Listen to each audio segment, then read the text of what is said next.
LB Vlogs Family! LB Vlogs Family! Vlogs Family! LB Vlogs Family! Vlogs Family! LB Vlogs Family! Vlogs Family! Yay!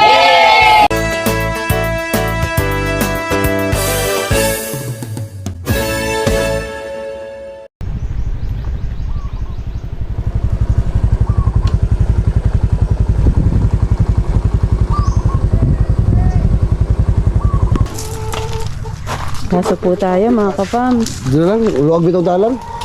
Ay aso. Layo pa lang, kailangan, oy, yun, motor. Motor ni Taburkik. Ganda naman dito. Palayan, no? Oh, labo. Kanina, isa nga, pero tayo, mamak ni? Kanina, mamak? Caci! Ah, dili, mamak. Oh, labo. Alam mo naman ba ako? Caci, dito dyan! Brown, mga white. Kapam, sila tayo. Tanggol. Ano po? Likod bahay lang mga kapam, so, palayan na. Kakaalis lang. May mga aratilis. Ganda rito, Tumira. May mga flowers. Paano kasi mo nung eskwilano mo? Straight lang. Dito sa Lingli, kailangan po eskwelahan. Sa Lakit High School. Sino pinunta niya ron? Mga ano na kasama sa simbahan. Doon kami galing, naligaw kami. Mga kapam, sino po, ha? Suso. Yummy! Wow! Gano'n sa ilog to. Gano'n ko. Ito tinatawag sa amin na banisil. Banisil na?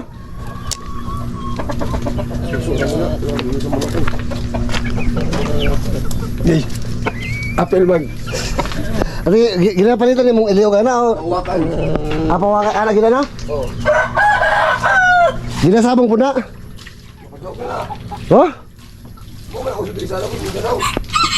Hawakan. Dili na tari no? Ito kinakulong lang na. Mutagan pildi. Oh, no. Wala kinakulong? Tubig eh. So, puso. Puso. Ng probinsya. Dito lang sa Metro Manila na nakahirap sa tubig. Mag-igib ka pa. May bayad pa. Mag-hus-hus ka pa. Dito, pag gusto ka. Hanggat gusto mo magbumba, may tubig ka. Ito ang manghang. Demonyo no? Siling demonyo ito po mga siling demonyo. Mas manghang pa to sa siling labuyo. Wala pa sa kalahati ang siling labuyo nito. Kaya tinawag na siling demonyo. Grabe ang hang nito. Ganda na siya tingnan pero sobrang anghang. Matagal kaya siya babalik, be? Mga 10 years. Mamaya pa yun. Kung kailan si Nung Jok-Jok. Bayan. Wala. Tiyempo yun. Nato ka ron mga. Pinagkatuong pirong draw sa. Nangyod doon na ta? Atong ako. Magpunta. Ganda rito mga kapams. Probinsyang probinsya. May mga ibon no. Mga ito ang lakaran. Tambak. Pag ikutin mo yung palayan. Ganda, nasa tabi ng palayan lang ang bahay nila. Kini sa una. Uli kay Erling. Pinta nung nakaraan. Bilhin mo, Musing, bilhin mo. Ah, Binibenta daw. ang Nakaraan daw, binibenta. ang Ito, palayan? 1.8. 1.8 million? Mura na. Musing man, kayo mo ng 3 million. Gaano kalaki yun? 30 years to be. Hanggang doon. Hanggang dun yan, malawak yan. Ganyan sa ano, 1.8. Lawak yan, ilang hektarya kaya ito. Saan muna? Mga ganun. Isa lang ka ano ba? Isa ka square. Yo, ala baginag ba ito bahurot. Sabi mo na makabili. Oh, paunahin mo na sa. Oo. Tingnan mga kapams yung typical na bahay ng probinsya na nasa palayan. Naka-tiles po. Ganda. Yung pagkakaayos. Tiles yan mga kapams. Ganda ng pagkakagawa nila. Dito sa labas naman, may pusa, may aso, may mga manok, may ulam. Wow, dayang-dayang. May lutuan dito.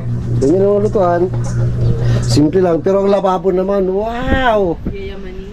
Nagka-tiles din. Pag tile mo sa lababo, silip pa sa likod ng lababo, palayan. Ganda. Ang sarap mamuhay dito mga kapams. fresh na hangin. Palibot mo, sagingan, mga lemon, nyog, lansunes. Yung kasunod na kapitbahay mo malayo. Kapitbahay mo, di mo kamaririnig kahit ano, lalayo ng kapitbahay. Ito lang mo. Yan, may kapitbahay din dyan to. Lalayo na, ha? Makita mo nga itong halaman na ito, napakaganda. Ito, San Francisco. Yan. Ito ng halaman, no? Ganda. San Francisco. Ano ginawa mo na lang to? Madali lang Lagyan ganyan. ng halaman. Madali lang ganyan. Kaya po sa lapos. Walang binibigyan ng oras. So, di ba? Napakaganda ng probinsya, mga kapams.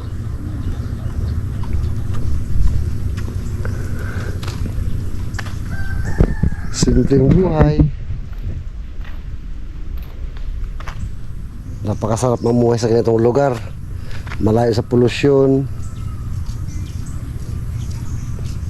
Sound pollution, air pollution, traffic, wala lahat yan. Napakaluwag.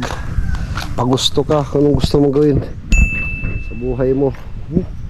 Mga estudyante naglalakad-lakad. Ito yung nakakamiss sa probinsya.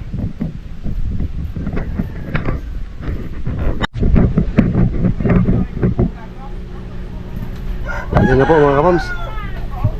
May bisita tayo. Ito, Bebelay. Sakay na, sakay.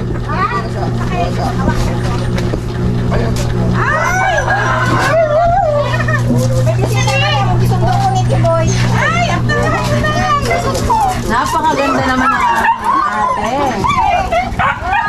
Hala. Ay, kamusta? Long time no year. Ganda mo. Mas maganda ka eh. Namiesta kami. Ay, namesa Ala, may baon po. Ay, may baon pa. Kasi kakainin ko na sana. Mang, halika na doon si natin. Napandala sa kola. Pinamakain ko kayo ni Kuya. Ayaw ko. Parang Sharon Cuneta, balutin mo ako. Hindi, kakainin ko sana kayo. Mang, halika na. May tao tayo. Ano, hawakan na. O ba't binitawan pa? Tipitin na. Kasi ang busog na busog ako. Ang sasarap ng pagkain. Fiesta kasi. Ano gusto doon? Ay, tara pala. Char. Fiesta doon.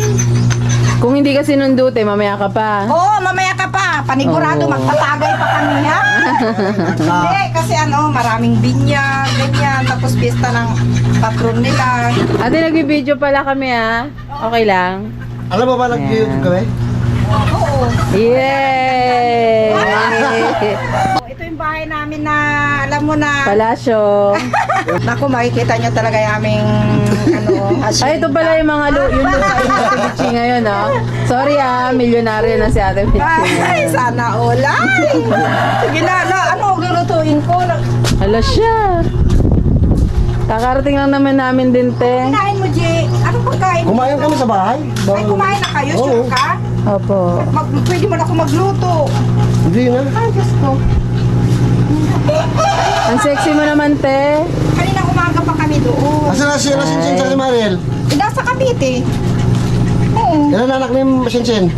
Wala na ba yung nag-deliver ng tubig? Isa lang, tig-isa lang sila. Oo, nagtipid. May picture ka na ba nila, te? Hindi ko na sila nakikita na malaki na ngayon, eh. 9 years old na si anak ni Shinshin, si Aloy, si Malel, yun, mag-3 pa lang. May picture ka ngayon, te. Oo, may picture na sila dito. Tingnan natin. Ganda yan nila.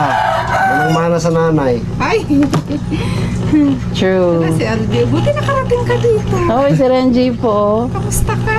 Ayun, te, mataba pa rin na. Tumaba lang. Isa lang talaga yung anak nyo? Opo, si Alex lang, si Bitoy. Si Bitoy? Yung binantayan ni Tiboy. Hindi na nadagdagan si Bitoy? Hindi pa po, opo. Wala, mahina. Mga kapams, ito sila ng bitche, tsaka yung jok-jok. Nung ikasal kami ni Lab, sila yung mga tumayong mga magulang Kami ko. yung umakyat ng pamalayi na Oo, manhikan. manhikan. Sila pa Kaya yung- pa nga kami kasi unang pamanhikan, hindi kami tinanggap. Oo.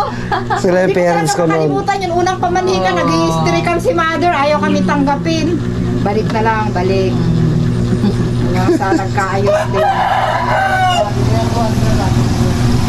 na nung dapat napa-abroad ako, wala na sila dun sa Tala, kaya napunta ko kay ka-business.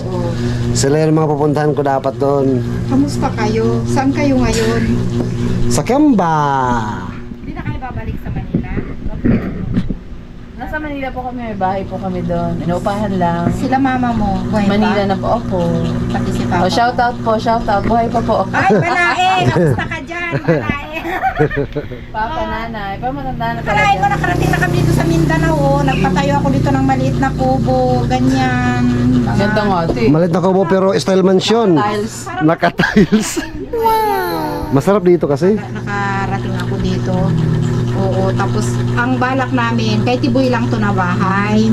Kasi alam mo na siya yung binata. Tapos gusto niya na nakabukod siya.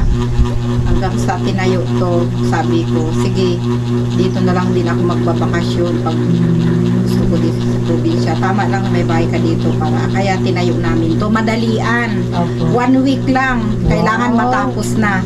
Ito, 1 week lang to. Oo, 1 week lang to. Dahan-dahan na lang. Extend ko na lang. Dahan-dahan Pero improve, magkano improve. budget nito, yung 1 week na yan? Ang dala ko lang talaga actually na pera na yon 100,000 lang ang dala ko. Sana all may 100,000 no? Kung magbahay ka sa probinsya, dapat bamboo house. Sabi niya kasi kung ibabato mo yan tapos maliit, para kang binartolina. Hindi fresh. Totoo. Oo. Pagpasok ko, wow. Tapos nakita ng Ganda, mga apo ko, presko. sabi niya, Lola, ba't ganyan ang bahay natin? Ang dami naman butas. Kalakat. Oo, ang dami naman butas. Fresh na fresh. Ang ganda. Pag may pumapasok ka diyan, sabi niya, saan ka nakakita ng bahay kubo na may microwave? Taray. Naka-tiles pa.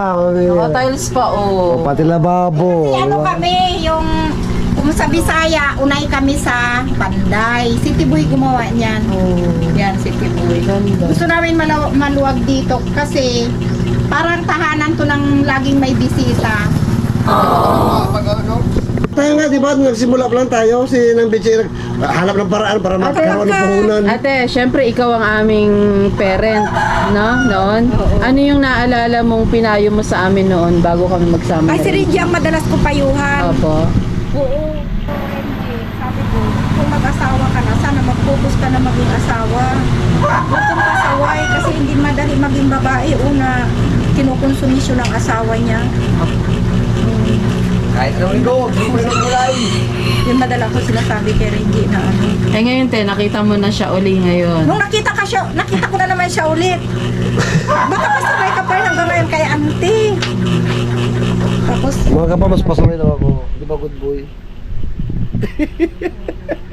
hindi naman siya, hindi naman siya pasaway. Kaso, may mga sablay lang siguro siya na desisyon na late niya na napag-iisipan. If it is May fit sablay na or desisyon. unfit sa buhay niya. No? May mga desisyon siya na unfit. Hindi nag-productive, ganyan. Pero yun ang, minsan naman kasi hindi pa natin yan agad marirealize na mali na pala yung desisyon natin. Unless gawin na. Yun ang nga kasabihan, walang pagsisising na uuna. Laging nasa huli. Pero wag ka. Salawikain lang yan ng mga taong hindi nag-iisip. Yung sasabihin nila na Malalim po, ang ah. Malalim. pagsisisi nasa huli. Hindi yan. Hindi ka nag-isip. Tira ka ng tira. Ikaw kaya tirahin ko. Diba? Ganyan kasi yung ano ko sa trabaho eh. Kasi yung tawag kasi nila sa akin, Miss, lagi. Palibasa siguro nakikita nila wala akong kasala. Yun ang paggalang nila sa akin, eh, Miss. Kasi Miss Lani, naghahabol ako sa kote. Eh, naghahabol ka sa kota, sinabi ko bang tirahin mo ng tirahin yan kahit mali na para lang makakota ka? Tira ka ng tira, puro palpak yung tinira, ikaw kaya tirahin ko yan. Nagbibiro din ako, pero hindi ako minsan tumatawa. Lalo na pag stress na Pero pinakinabangan din naman nila tayo. Hindi yun eh. Sila yung tumanggap sa atin, ganyan eh. Parang hindi ko talaga kaya na. So, ano naging result po since nanindigan kayo na wag? Hindi, inadapt ako ng sister company niya. Kinuha ako. Tapos wala daw ako doon sa nasa computer pala yung pangalan ng mga unionista. Oo. Opo. Na ibaban ka pala sa buong Golden Miles kasi ang Golden Miles gate yan na malaki. Tapos yung company na nasa loob niyan, siguro ang Garments diyan nasa 30 plus. Basta ka. Nandiyan yan siya nagtatrabaho. Sa minero ni Dudong, pinikahoy. Pahit mo pa ako. Tatlo. Oo, sige. Bye-bye. Gwapo. Harap Bakit naman yan ang naman. pinag-short mo? Ang dami-dami mong short doon. Kagwapuan eh. Pinirmuhan mo pa talaga ng... Bye-bye. Tapos nung ano na, nagsara nga siya. Nagsara nga ang Sion. Opo. Tapos nagtaka ako. One day, siyempre may mga number. Tinext ako, napupunta daw ako sa opisina ng Golden. Sabi ko, ano kaya gagawin ko noon? Baka naman kinukuha na ako ni Roderick. Kasi may supervisor na nakilala ako.